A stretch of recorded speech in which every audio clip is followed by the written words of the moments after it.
মতো আরেক ভক্ত মন্দির 100 টাকার জন্য আর 1000 টাকা করে প্রদান করলো।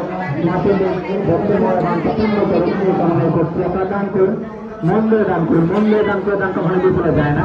শাস্ত্রে রয়েছে ভক্তিতে ভগবান আর ভক্তিতে মুক্তি। মুক্তির আরেকটি পথ কি? দান। সে দান যদি করা হয় কোনো মন্দির সংস্কার কাজে, মন্দির উন্নয়নমূলক কাজে, অথবা সেটা আপনার জীবনে একটি সবচেয়ে মহৎ দান। তাই দান করুন প্রত্যেকে, মন্দিরে দান করুন। মন্দিরে দান করে দান কখনো বিফলে যায় না। এই দান আপনার পরে করা সম্ভব। আমরা আমাদের জীবন চলা করি। আরেক মা জননী চন্দ্রের ভক্ত